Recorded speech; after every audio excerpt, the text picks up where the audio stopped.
भोजपतिं विराट विदुषम तत्त्वं परम योगिनाम विष्णीनां परदेव देव विदितो रंगागता साग्रजा। सुखदेव जी महाराज जो प्रसंग आता ना उसी शैली में श्लोकों को गुनगुनाते हैं। आज क्या कहते हैं? मल्ला नाम ससिनाम नरवरा। और गा करके जो मल्ल युद्ध करने वाले थे ना, उन्होंने जब देखा तो उनको ऐसे दिखाई दिया मानो कि आज मल्ल युद्ध करने वाले बहुत बड़े योद्धा आज हमारे सामने आए हों। महाराज अब जो भक्त भगवान के बैठे थे उनको भगवान परमात्मा के रूप में दिखाई दिए। इसी का तुलसीदास बाबा ने रामचरितमानस में लेखन किया। ओ जाकी रही भावना जैसे, जाकी रही भावना जैसे, जाकी रही भावना जैसी, जाकी रही,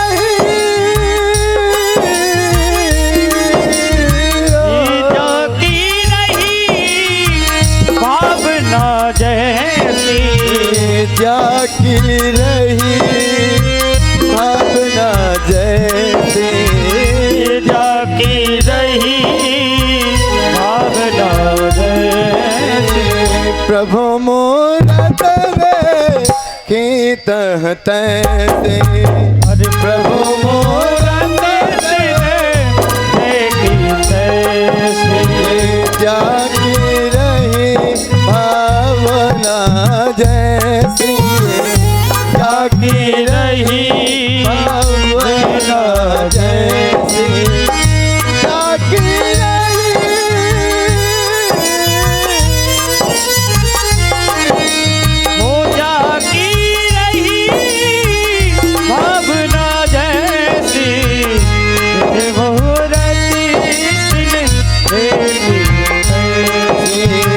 प्रभु मूरत दिन देखी तैसे, प्रभु मूरत दिन देखी तैसे। ओम मल्ला नाम ससेन नाम नरवरा,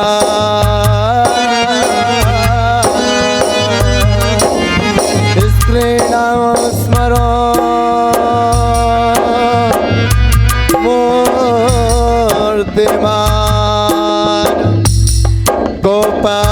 गोपानाम स्वजनो सखा स्थिति भुजा,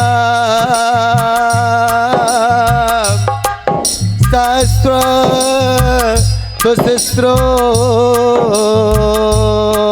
प्रतो नित्य भोजपतिम विराट विदुषम तत्त्वम परम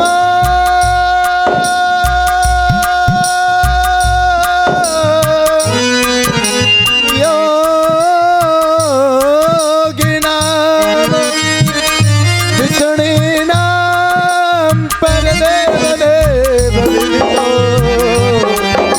रंगागता साग्रजा।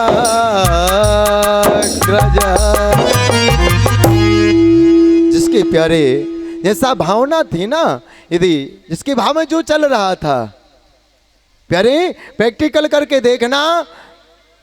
जिस प्रकार हमारे मन के भाव चलते हैं ना, अब परमात्मा के सामने आप बैठना, परमात्मा के सन्मुख आप बैठना। यदि आपका मन निर्मल होगा ना, यदि आपका मन निर्मल होगा तो आपको क्या होगा? आपका ठाकुर जी के प्रति यदि प्रेम होगा, आप मुस्कुरा रहे होंगे तो आपको ठाकुर जी मुस्कुराते हुए दिखाई देंगे। और यदि किसी प्रकार का मन में कोई दुख होगा ना, यदि आप किसी प्रकार की चिंता कर रहे हो, इसके बाद ठाकुर की चेहरा को देखना। अब ठाकुर जी कैसे दिखाई देंगे? उसी प्रकार जैसे उदास हो हल्के से। अब यदि कभी हमारा मन करे ना ठाकुर जी से बात करने का, अब देखना कि ठाकुर जी कैसे लग रहे हैं, जैसे बोलने वाले हों। सुखदेव जी महाराज कहते जिसकी भावना जिस प्रकार थी उसको ठाकुर उस प्रकार से नजर आया प्यारे। और कंस ने जैसे ही देखा, कंस को मृत्यु के रूप में दिखाई दिए। अब विलंबना करते हुए और ठाकुर जी सीधे सिंहासन के पास कंस के पास पहुंचे और कंस के केसों को पकड़ा। और जैसे ही केसों को पकड़ा, अब कंस कहने लगा कि भैया दर्द हो रहा है। ठाकुर जी ने कहा, मामा याद करो विवाह के समय जब मेरी माँ देवकी मैया और विवाह बेला में आपने उसके केसों को पकड़ करके और रथ से नीचे कर दिया था, क्या उस माँ को दर्द नहीं हुआ होगा? और महाराज केसों को पकड़ के और कहते एक ऐसा घूंसा लगाया कि उसी समय उसका गोविंदाय नमो नमः हो गया। बोलो कंस मर्दन भगवान की। महाराज कंस का उद्धार किया और कंस का उद्धार करने के बाद नंद बाबा और जो ब्रिजमंडल से ग्वालवाल आए थे उनको पुनः वापस किया। यहाँ देवकी वसुदेव के पास जाकर के प्रणाम किया और उग्रसेन को मथुरा का राजा बना दिया। मथुरा का राजा बनाने के बाद जैसे देवकी वसुदेव ने देखा कि अभी तक बालक का एक पवित्र संस्कार नहीं हुआ, शिक्षा दीक्षा नहीं हुई, सांदीपनी गुरुजी के यहाँ पर जाकर के और सांदीपनी गुरुजी के यहाँ पर गए और वहाँ पर कहते 64 दिन में ही 64 कलाओं से परमात्मा ने सारी विद्याओं को अर्जित कर लिया। और विद्याध्ययन करते वक्त कहते वहीं पर सुदामा नाम के एक ब्राह्मण को भगवान ने अपना अभिन्न हृदय बनाया और सुदामा से मित्रता की। गुरुकुल से पढ़कर के पुनः वापस आए और वापस आने के बाद वापस जैसे ही आए यहाँ देवकी मैया, और जब देवकी मैया ठाकुर जी को भोजन परोसती है और भोजन में देवकी मैया माखन रख देती है, गोरस रख देती है, मिश्री रख देती है ना, तो ठाकुर जी उस भोजन की थाली को दूर कर देते हैं, भोजन ग्रहण नहीं करते और रुदन करने लगते हैं, नेत्रों से आंसू आने लगते। क्यों? एक दिन मैया ने कहा, उद्धव से कहा, उद्धव और ठाकुर जी से पूछना, अपने सखा से पूछना, क्यों तुमको शायद बता दे कि जब मैं गोरस माखन मिश्री आदि रख देता हूँ तो कन्हैया भोजन क्यों नहीं करता, रुदन क्यों करता है? क्योंकि मित्र से मित्र कोई बात नहीं छिपाता। एक ऐसा मित्र होता है, ऐसा फ्रेंड, लेकिन प्यारे आजकल मित्र नहीं बनाते, अब क्या बनाने लगे? फ्रेंड। और शास्त्र कहते जिसका जल नहीं हो जाए वो है फ्रेंड मत बनाओ प्यारे, बनाना है ना तो मित्र बनाओ, सखा बनाओ, फ्रेंड नहीं। आजकल तो मित्रता कब तक रहती है महाराज? तुम्हारी पॉकेट में मनी है ना तो मित्र हैं, आपको हम पहचानते, और पॉकेट में मनी नहीं ना, हमारे जैसे गरीब कोई पंडित जी मिल गए ना, कहाँ से आ गए पंडित जी, हम नहीं आपको पहचान, कहाँ मिले थे आप, हम नहीं पहचानते। प्यारे मित्रता ऐसी करनी चाहिए। कल की कथा में हम आपको श्रवण कराएंगे। तो प्यारे मित्र बनाओ, सखा बनाओ, लेकिन फ्रेंड मत बनाओ। और एक बार जिससे मित्रता करो ना, जीवन में प्यारे कोशिश करो वो मित्रता आगे बढ़े ना, नहीं बढ़ रही मत बढ़े, लेकिन उस मित्रता में खटास नहीं आनी चाहिए, उस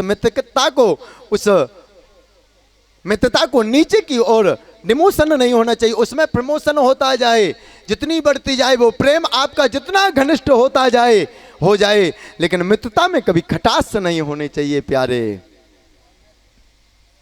अब उद्धव जी और ठाकुर जी का इतना प्रेम है, मैया ने कहा कि आप अपने सखा से पूछना कि वर हमेशा जब मैं गौरस देता हूँ, मिश्री माखन देती हूँ, तो कन्हैया भोजन क्यों नहीं करता। अब जैसे उद्धव जी ने पूछा, कन्हैया आप बार बार मैया के हृदय को दुखाते हो, जिस दिन आप भोजन नहीं करते मैया भोजन नहीं करते, वसुदेव पिताजी भोजन नहीं करते, आप भोजन क्यों नहीं करते।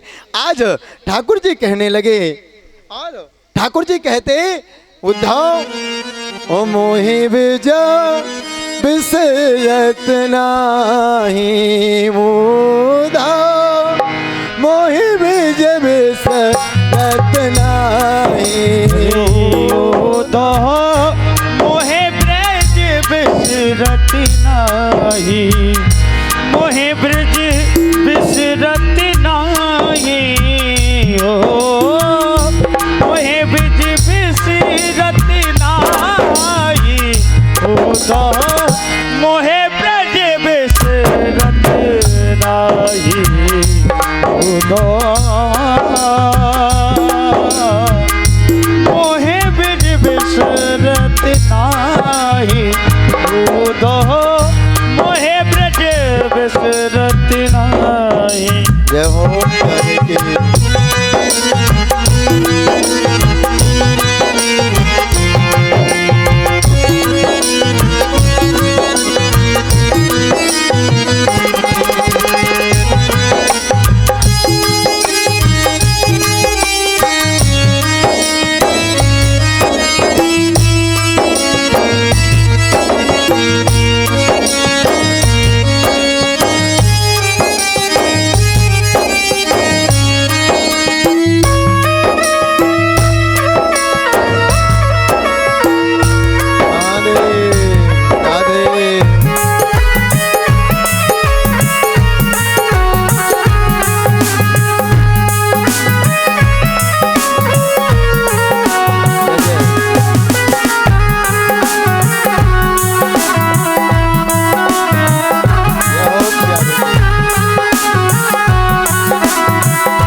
मोहि ब्रज बिसरत नाही। अब महाराज भजन तो बहुत हैं, लेकिन समय की एक अवधि है, ज़्यादा से ज़्यादा 10 से 20 मिनट में रुक्मणी जी का विवाह हम लोग। अब महाराज उद्धव जी से कहा, उद्धव से कहने लगे कि जब भी मैया गोरस देती है ना, माखन देती है ना, मिश्री देती है ना, और माखन मिश्री को देख करके जो मेरी यशोदा मैया हैं, जो नंद बाबा हैं, जो ब्रज की गोपियां हैं ना, उनका जो प्रेम है वो माखन मिश्री को देख करके मुझे याद आ जाता है। और फिर जब याद आती है ना, वो माँ की जो प्रेम है, वो लोरियां हैं, उनको सुन और उनको याद करके मेरी इच्छा नहीं होती कि मैं अन्न को ग्रहण करूं, भोजन करूं। महाराज जैसे ही कहा, उद्धव जी मैं आपसे एक निवेदन करूंगा, एक बार आप वृंदावन चले जाइए। क्यों? उद्धव जी से क्यों कहा? उद्धव जी विचार करने लगे, ये भगवान होकर के वो देखो तो उन गमार ग्वाल बालों के लिए इस प्रकार से रुदन कर रहे हैं। क्यों? उद्धव जी कौन है प्यारे? उद्धव जी बृहस्पति जी के शिष्य हैं, जो देवगुरु बृहस्पति हैं उनके शिष्य हैं। और उद्धव जी ऐसे वैसे नहीं है, उद्धव जी को 4 वेद, 6 शास्त्र, 18 पुराण, उपनिषद सब कंठस्थ हैं, इतने विद्वान हैं कि अपने आप को इतना विद्वान मानते कि हमारे जितना विद्वान कोई है नहीं। लेकिन उद्धव जी के अंदर प्रेम नहीं है। आज ठाकुर जी ने विचार किया कि ज्ञानी हैं और हमारा मित्र भी है, लेकिन एक बार यदि ये वृंदावन चला गया ना, और वृंदावन की रज में यदि एक बार इसने अपने शरीर को, अपने अंगों को रगड़ लिया, तो इसके अंदर प्रेम जागृत हो जाएगा। महाराज आज अपना पीतांबर ठाकुर जी ने उद्धव को दे दिया, और उद्धव को देख करके और सिंहासन पर, रथ पर बैठ करके उद्धव जी वृंदावन जाने लगे। मन में विचार करते हैं कि वहां भेज रहे हैं कि जो का खा गा नहीं जानते। उद्धव जी क्योंकि ज्ञानी है, विचार कर रहे, उन गोपियों से, उन गमार ग्वालों से मैं क्या बात करूंगा, मन में सोचते जा रहे हैं। लेकिन अब सका की बात है और इन्होंने कहा है तो जाना तो पड़ेगा। अब महाराज जैसे ही वृंदावन के समीप पहुंचे, आज महाराज वर्षों बीत गए, 25 वर्ष हो गया। 25 वर्ष हो गया, लेकिन जो ग्वाल बाल हैं, ठाकुर जी ने जो कहा था कि आज हम जाएंगे, कल मथुरा का मेला देखेंगे, परसों वापस आ जाएंगे, आज भी ग्वाल बाल उस मथुरा की रास्ता को निहारते हैं कि हो सकता है मेरा कन्हैया आज आएगा। अब जैसे ही रथ को देखा प्यारे, और रथ को देख करके विचार करने लगे कि रथ तो वही है, लेकिन ये आ कौन रहा। एक ग्वाले ने कहा हो सकता है ठाकुर जी आ रहे हैं, मेरा सका आ रहा है। एक ग्वाले ने कहा आज मैं इससे बात नहीं करूंगा, ये बहुत निष्ठुर है, आज इतने बरस के बाद ही आया। एक ग्वाला छुप गया, ये इतना निष्ठुर हो गया, इससे मैं बात नहीं करूंगा, मुख को मोड़ करके खड़ा हो गया। अब उद्धव जी जैसे ही पास में आए, ये तो कृष्ण जैसे हैं, ये तो मेरे सरकार जैसे हैं, ये मेरा सरकार नहीं, मेरा कन्हैया नहीं है। महाराज जैसे ही पहुंचे, उद्धव जी ने पूछा भैया हमको नंद महल के पास जाना है, नंद महल जाना है। जैसे ही पूछा, अब महाराज सका पूछने लगा भैया आप कौन हैं। बोले मैं मथुरा से आया हूं और कृष्ण का मैं सका हूं। जैसे ही मित्र ने सकाओं ने सुना, ग्वाल वालों ने सुना, अब विचार करने लगे, इतने वर्षों के बाद याद भी आई ना, तो अपने मित्र को भेजा, स्वयं नहीं आया। भैया ये जो झरना बह रहा है ना, इस झरने के सहारे आप चले जाओ, और जहां इस झरने की समाप्ति हो वहीं पर आपने रथ को रुका देना, और वही वसुदेव वही नंद बाबा और यशोदा मैया का महल है। उद्धव जी ने पूछा भैया ये बताओ ये झरना कहाँ से आ रहा है, क्या वहाँ पर कोई कुआं तालाब है, कोई जेट लगा हुआ है, कोई हेडपंप लगा हुआ है, ये कहाँ से पानी आ रहा है। बोले उद्धव जब से ठाकुर जी गए हैं ना, जब से गोपियाँ ग्वाल बाल और नंद बाबा की यहाँ पर जाकर के विराजमान हैं, और जब से ठाकुर जी गए हैं, जब से गौ माता बछड़े सब रुदन करते हैं, और वो रुदन करने का जो जल है ना, जो आंसुओं का जल है प्यारे, वो झरने के रूप में परिणित हो गया। और सुखदेव जी महाराज कहते राजा परीक्षित से, राजा ना उसी समय से जो ब्रजमंडल का जल है ना खारा पड़ गया। क्यों? आंसुओं में नमक होता है प्यारे। और गोपियां जब से भगवान गए पुनः नहीं आए, और कहते 111 वर्ष की अवस्था में गए थे, और इसके बाद की जो अवस्थाएं रही ठाकुर जी नहीं आए, और उस समय तक जितने ग्वाल बाल थे, गोपियां थे, गौ माता थे, किसी ने अन्न का दाना नहीं खाया, रुदन करती रही। अब जैसे ही पहुंचे उद्धव जी, और उद्धव जी पहुंचे यहाँ मैया पलना को हिला रही है, झुला रही है, और क्या कहती लोरियां गा रही है। सो जा सो जा रे लाल सो जा, तेरी मैया सुलाती है। सो जा तेरी मैया सुलाती है। सो जा रे लाल सो जा, तेरी मैया सुलाती है। सो जा रे लाल सो जा, तेरी मैया सुलाती है।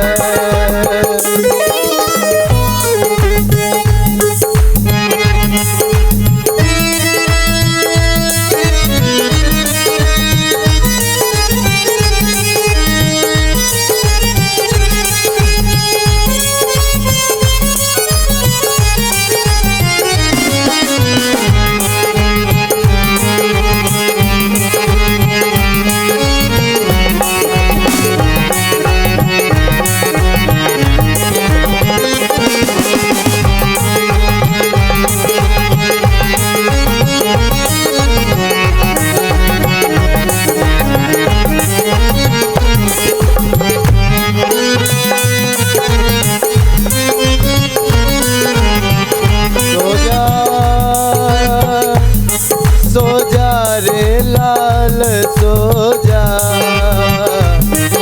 तेरी मैया सुलाती है। सो जा रे लाल सो जा, तेरी मैया सुलाती है।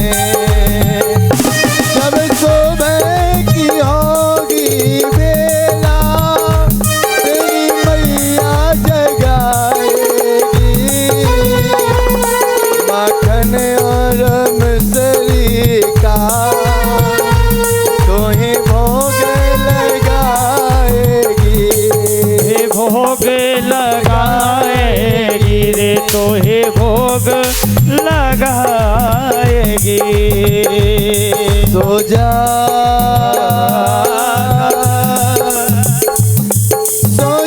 रे श्याम सो जा, तेरी मैया सुलाती है। अब महाराज मैया बड़े प्रेम और भाव से ठाकुर को सुला रही है। बरसों बीत गए, अब उद्धव जी ने जैसे ही देखा कि पलनी को झुला रही है, उद्धव जी पास में गए और मैया से कहने लगे, मैया ठाकुर जी तो वृंदावन को छोड़ करके कब से चले गए। जैसे ही कहने लगे, आज मैया कहने लगी, मेरा लाला वृंदावन को, ब्रज मंडल को, ब्रज वसुंधरा को, वृंदावन को छोड़ करके कभी जाता ही नहीं है। और सुखदेव जी महाराज कहते, पाद में कम न गच्छति। वृंदावन की जो भूमि है, वृंदावन की भूमि को छोड़ करके ठाकुर कभी गए ही नहीं। जो यशोदा नंदन है ना, यशोदा नंदन भगवान जो वृंदावन की भूमि है, उस वृंदावन की भूमि को छोड़ करके कभी नहीं गए। पाद में कम न गच्छति, एक पग भी वृंदावन की जो भूमि है उसको छोड़ करके नहीं गए वृंदावन को। और जब राजा परीक्षित ने पूछा, महाराज गुरुदेव तो फिर मथुरा में कौन गया? बोले जो मथुरा में गए ना वो वसुदेव और देवकी नंदन गए। जो यशोदा नंदन है ना, ब्रज मंडल को छोड़ करके, ग्वाल बालक को, मैया को, गौ माता को छोड़ करके कभी गए ही नहीं। अब महाराज जैसे ही देखा और मैया से कहना चाहते हैं, लेकिन क्या कहें, उद्धव जी कुछ कह नहीं पाए। वहां से और आगे गए महाराज। गोपियां, जिन गोपियों को उद्धव जी विचार कर रहे थे कि वो अनपढ़ गोपियां हैं, वो ग्वाल बाल अनपढ़ हैं, वो तो कभी स्कूल ही नहीं गए, आज गोपियां एक भावने से बात कर रही हैं।